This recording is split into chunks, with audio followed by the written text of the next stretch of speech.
Hi, I'm Doug Hayhoe, and I've written a series of short video essays and podcasts on science, faith, and other topics. Most of the episodes relate to one of God's two books, Nature or Scripture, God's Creation or God's Written Word. This one is called England's Greatest Monarch, and as you will see, it also relates to one of God's two books, especially the Bible. England has been ruled by many good kings and queens in its long history, but none has embodied so well the exemplary leadership qualities as the one this episode is about, Alfred the Great. I remember waiting anxiously for the Queen's Platinum Jubilee these past few years of the pandemic, thinking that she would still live for some years after that. But her unexpected passing soon after brought great sadness and tears to my eyes. She had reigned for so long, I couldn't remember singing God Save the King. She was a good queen, faithfully serving her subjects while maintaining personal integrity. My grandparents respected and loved her. My parents also. My wife and I valued her as queen, as did our children and grandchildren. 5 generations of my immediate family were blessed by Queen Elizabeth. Although Elizabeth II was the longest reigning English monarch, she may not be the greatest, however. Some websites put Elizabeth I before her, as well as Victoria. Others mention William the Conqueror, Richard I, and George V. My favorite is Alfred the Great, as I mentioned earlier. He was, quote, the man who made England, as one biography describes him, by saving it from a total Viking conquest. He founded the Royal Navy, organized and fortified the cities, codified the civil law, and contributed greatly to education and to the Christian faith, translating part of the scriptures and other important books into Anglo-Saxon, the language of the people. When 16th century writers reflected on this, they decided to refer to him as Alfred the Great, the only English monarch given this title. When Alfred was a child, his mother promised a book of poetry to whichever son could recite it first. Although he was the youngest, Alfred won. This passion for learning stayed for life. He once said, "I cannot find anything better in man than that he know, and nothing worse than that he be ignorant." Alfred came to the throne of Wessex in 871, after his brothers died. The Vikings ruled the seas of northern Europe as well as the east of England, called the Danelaw. Only the south and west of England were ruled by Anglo-Saxons, and these were being attacked. Alfred had to hide for several years, but it was at this time that he figured out his ideas. So here you can see on the left a map of England with Wessex and its dependencies on the south, and the kingdom of Guthrum, which is in part of the Danelaw, above that. And then on the right you see not really a picture, but something put together by one of the historian artists, just from scraps of comments on Alfred, what he might have looked like.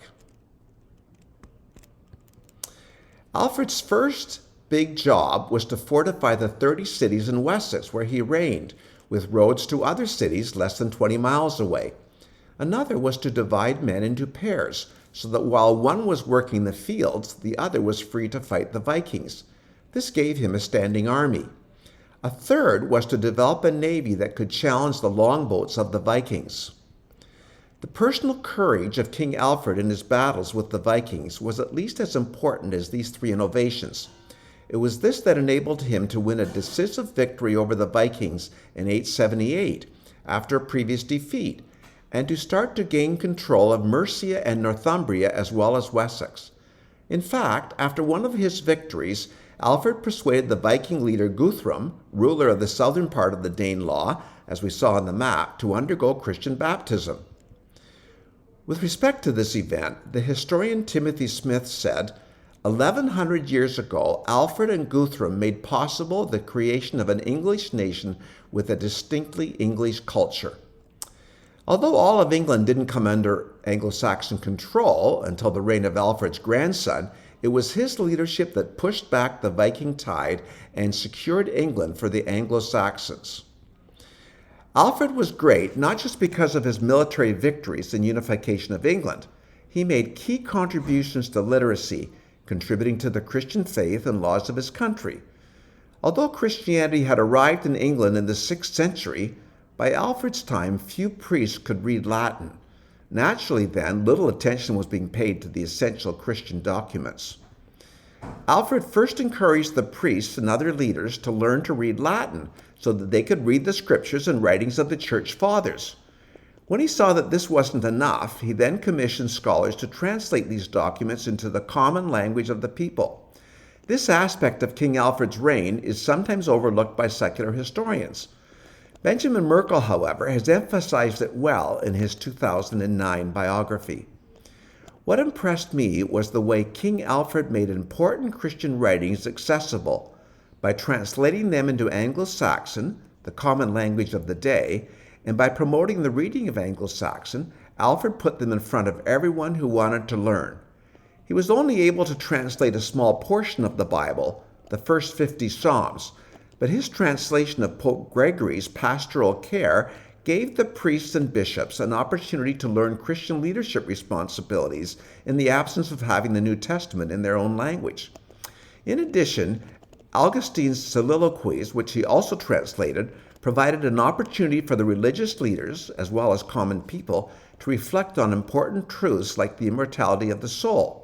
And all this was 500 years before Wycliffe translated the Bible into Anglo-Saxon English. Legal scholars will be grateful to Alfred for producing the first written law code in Anglo-Saxon, called the Dombock, or Legal Code of Alfred the Great. In this code, he unified the Old Saxon laws, starting with the Ten Commandments, part of Exodus, chapters 18 to 21, and Matthew, chapters 5 to 8. The first point in the code said that people must keep their word and be faithful to their oath. This was because the public courts absolutely depended on the word of witnesses. We don't have to look far today, unfortunately, to find people, including world leaders, who break their word to the detriment of all. With regard to the rest of the legal code, Churchill wrote in his book, The Birth of Britain, quote, "The laws of Alfred, continually amplified by his successors, grew into the body of customary law out of which the common law was founded." One reason we know so much about King Alfred is because he hired his own personal biographer, Asser, Bishop of Sherborne. Asser's life of King Alfred was written in 893. Only one copy survived to modern times, and it was partially destroyed in a fire in 1731. Fortunately, however, earlier transcriptions of it, as well as other materials of Asser, still existed, and scholars were able to reconstruct the biography. It's likely that Asser also authored a good part of the Anglo-Saxon Chronicle, which was copied and sent to many of the monasteries in Wessex at that time. Some historians have cast doubt on Asser's life, but, quote, "the consensus remains that it is genuine," wrote the historian Foster in 2011. Then he adds, quote, "if for no other reason than that a convincing motive for its having been a 10th or 11th century forgery has never been established."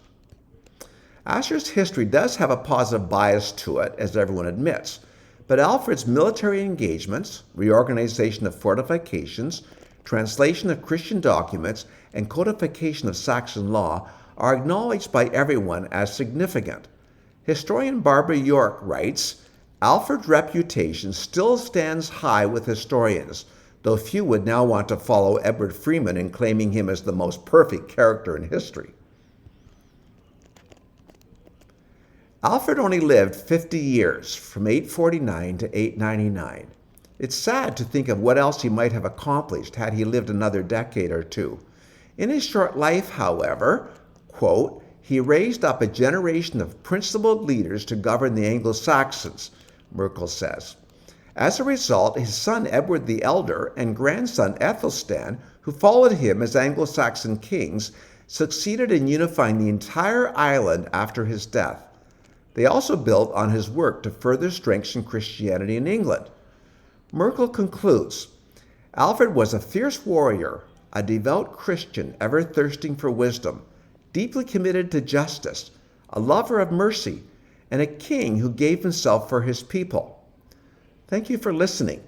Detailed references are given in the essay on my webpage.